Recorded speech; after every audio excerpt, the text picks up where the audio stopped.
Hi, what I want to talk about here is our triangle read system, and our no huddle process with the offense here. Again, you'll see the yellow boxes that will give you teaching points, coaching points, and quarterback techniques throughout the PowerPoints. First off, our principles and goals here, it's three simple things. We're always looking for numbers, and that is why the quarterback is going to point at the safeties and then down to those linebackers. They kind of tell all. That'll let us know if it's an 8-man front or a 7-man front. Next, we'll do what's called an ANA process, access, no access. We're going to check those outside hanging linebackers, which we call Mr. Zeros. If they are outside defending the receivers in our spread sets, then we say we have no access to throw the football. If they're inside in the box, now we have access to throw the ball. Then we're going to go ahead and point the mic, because that sets all our protections. If he's in the middle, that's easy, but when he splits the center, where they're stacked over the guards, the mic ends up being the play side, our play side. Second thing we want to do is put our linemen in the best position to be successful. And this is going to be looking at the best angles and best edge. So the first thing we'll do is we'll look again at those hanging linebackers, but we'll also look at the defensive ends to see where we have a good edge. We'd like to be a sweep first team.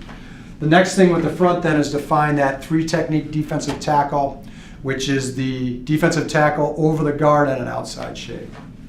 Last then is field, where we want to always try to get offensive numbers to the wide side of the field.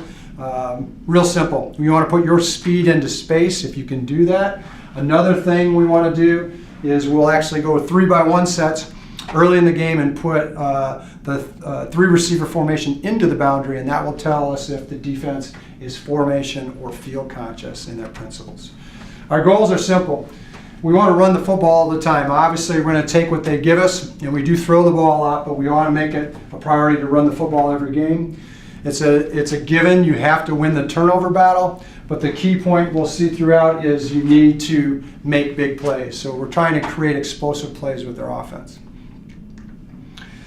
Next thing is looking through the pre and post snap no huddle process, the way we do things.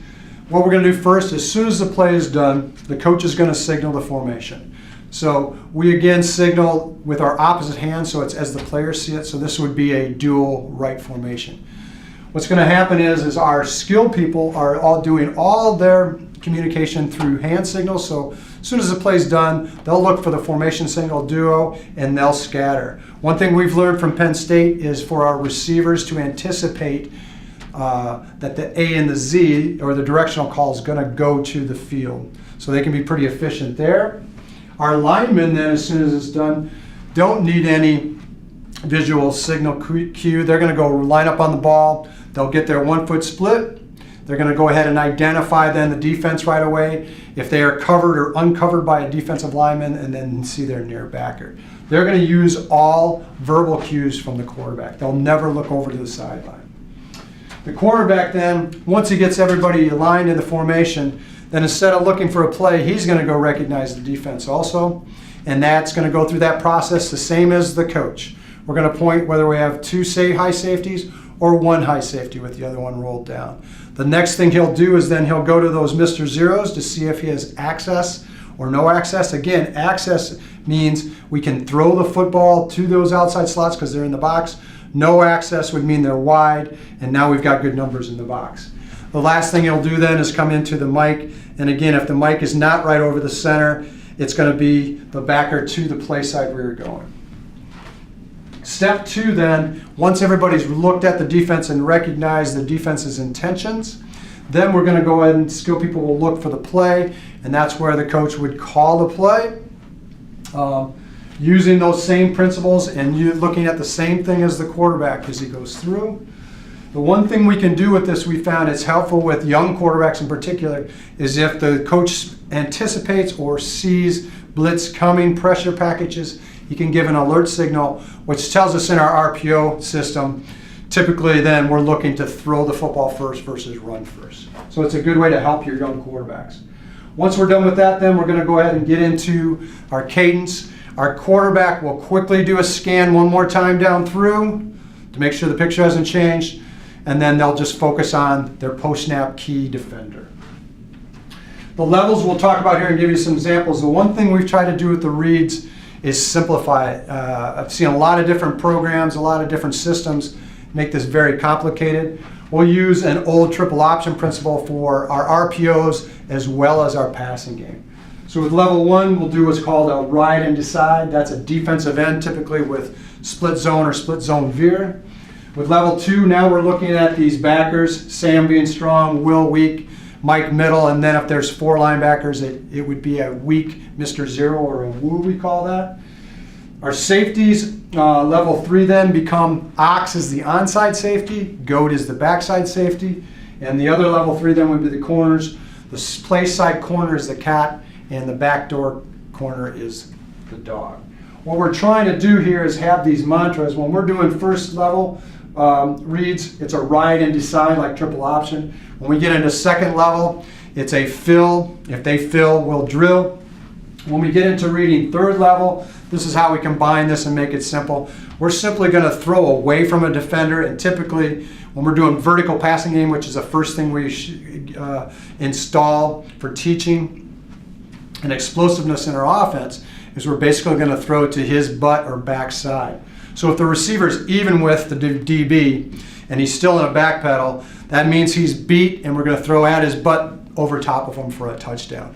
If he turns and he's running with him, now our back is to the line of scrimmage, and we would throw underneath him doing a back shoulder type fade. So again, we can use these same principles all the way through. So this is an example of the Anna access, no access. Again, the play side is to the left. We have the cat to the bottom, the dog to the top. In this picture, you've got a goat out of the picture, so you have 2 high safeties. It's a traditional 4-3 defense. The Sam here now, we would say there is no access because he's out defending the pass. With here, the Will, he is over the H, so it's that gray area, access, no access into the boundary.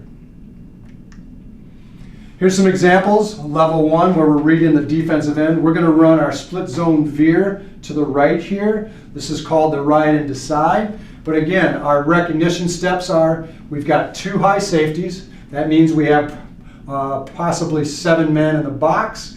Then we go to our Anna. We're going to look at our Mr. Zeros. We would say here, they are both covered, so there is no access in this situation. So we're going to go right into, forget the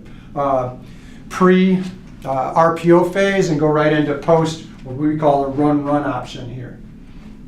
You can see with this now, we talk about reading the defender's depth and his hips. We'll do that with everything from run to pass. With this, on right and decide, the defensive lineman gets upfield and crosses the line of scrimmage. So that's his depth. That would be a give indicator. And he does not turn his hips, another give indicator. So that's what we do with this. So you watch, he'll get upfield, does not turn his hips. It's a give, and it's a nice 10-yard gain. Easy read. Same play going this way. Now looking through our steps, again, we've got 2 high. Again, we could say we have access here. This is where you as a coach can give the alert signal to tell them, hey, think pass first. But with this, there's a gray area. The quarterback decides to go into post-snap phase. He's going to read, ride, and decide. With this, now the defensive end stays on the line of scrimmage. So now we've got a possible keep key. And then he turns his hips so that he cannot be an athlete and redirect. It's a keep all the way. So you'll watch the defensive end, stays on the line of scrimmage, turns his shoulders. Now we keep it. Same play, 20 yards with our quarterback. These are 9th graders running this right here. For teaching, which is our big emphasis here, we'll do this every day for 5 minutes. This is our zone drill. We can be working on our pre and our post phases of our split zone veer. And at the same time, our linemen then can be working against the specific fronts they're going to see that week, blocking the split zone veer. When we go to level 2 now, we're typically reading linebackers. So here's an example of our weak power run game where we're going to read the Will post snap. We've got 2 high safeties again, which means we've got 7 in the box. We're looking at those Mr. Zeros, which are the Sam and the Will. We would say in this, there is no access, so that's a good indicator to think run first.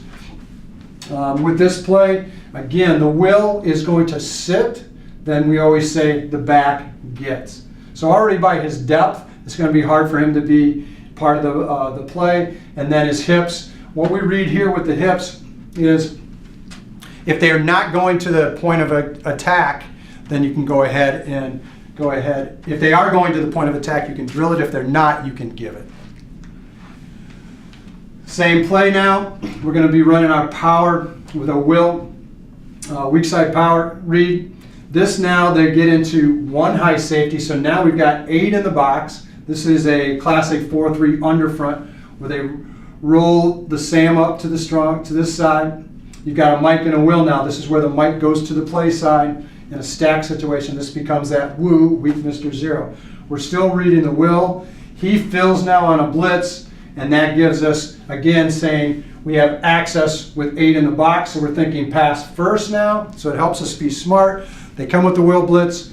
We hit the looky route right there, splits it right up the hash for a touchdown. Again, read the hips. Will fills, drill.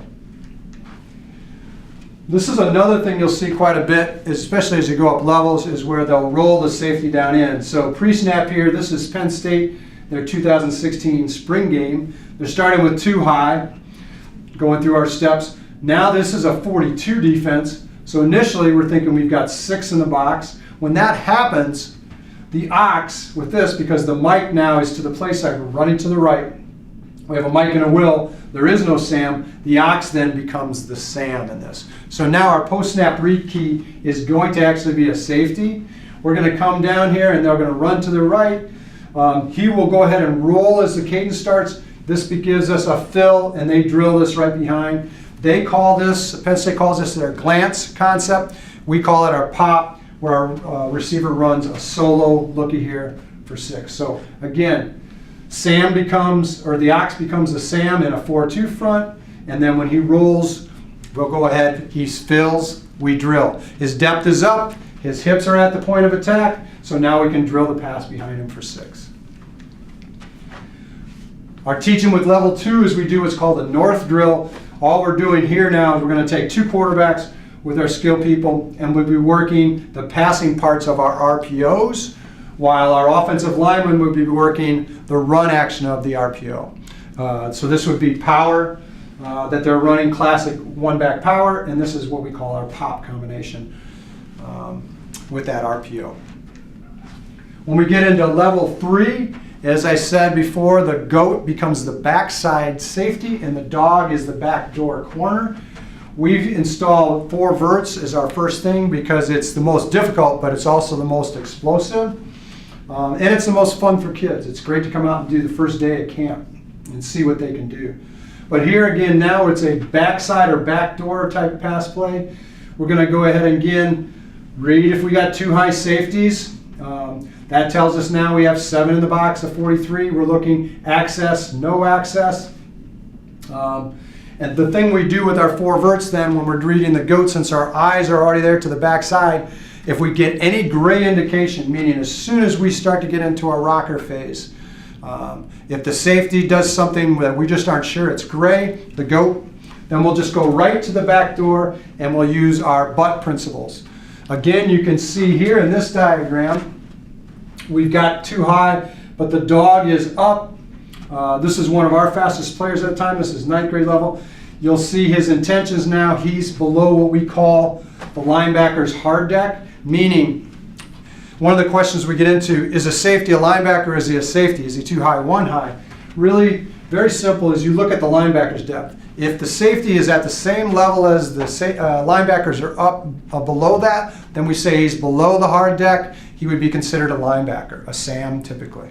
If they're above it like he is here, we would still consider him a safety. So we've got 2 high, but we've got the corners below the hard deck. Now we know, again, intentions. We've gone through our access. We have access, even though they've got 6 in the box.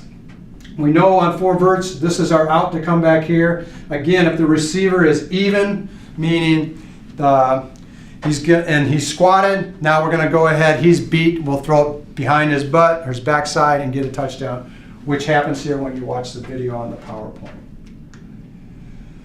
Another one we like to do that's easier is go into our 3x1. This is a great explosive play. is to do a double post. It's an easier read for the quarterbacks. Now we're going to the onside. This is a 3 verts onside, or the play side. Now the ox is going to be the key reader here.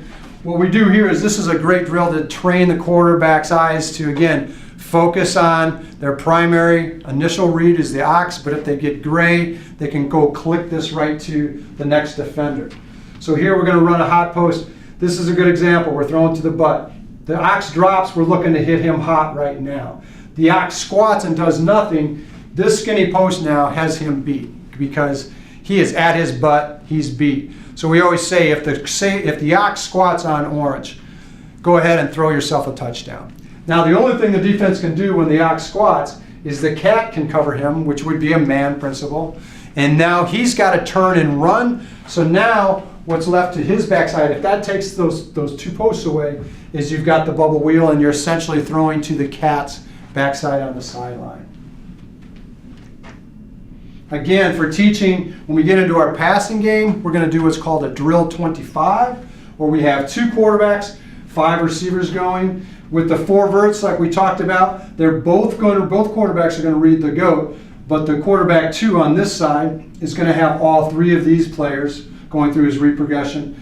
Quarterback 1 on this side is going to automatically have to go back to the X, which is our out, and we're going to go ahead and do our back door with the dog, and he throw to his backside either a touchdown over top because his butt is beat, or we'll throw the back shoulder fade. Again, the offensive line now would be working on their pass pro in this situation. So just to review, the key to this system is balance. That's the key to success with it. As we said, our number 1 goal is to run the football, but you can see what's going to happen as defenses bring blitz, which they always do. There's an opportunity for not just high completion percentages, but explosive pass plays. And where that gets important is Mike Ayers is a retired head of research and development. He was with the Minnesota Vikings, but spent most of his career with the Packers. He was my old college offensive coordinator 30 years ago. And these simple principles that we talked about with reads and so forth were things I learned from him along with other great mentors. But his research has shown that a distance of 12 or more yards on runs and 16 or more yards for passes is the minimum distance needed to trigger a dramatic increase in scoring probability. When these distances are achieved on a run or pass, they are labeled explosive pass plays. In that same time frame, their data showed that NFL teams with a positive turnover ratio, again, we said it's a given you have to win turnover ratio. That's always been true. But then if you have more explosive plays, meaning you don't have to have a certain number, it's about having more than your opponent, you're going to win 91% of the time in the NFL is what they found. So the lesson learned here is you need to try to create more explosive plays in your offense. And obviously, if you can do that within the core of your system and have high completion percentages with low turnovers, then you're going to be able to make that explosive turnover win and the turnover battle and have that 91% rate of being successful on the scoreboard. So again, commit to the balance. The trio system or the triangle offense, we know it's proven to not only create some opportunities without having the turnovers, but it's fun, it's aggressive, and it's fast. Thanks.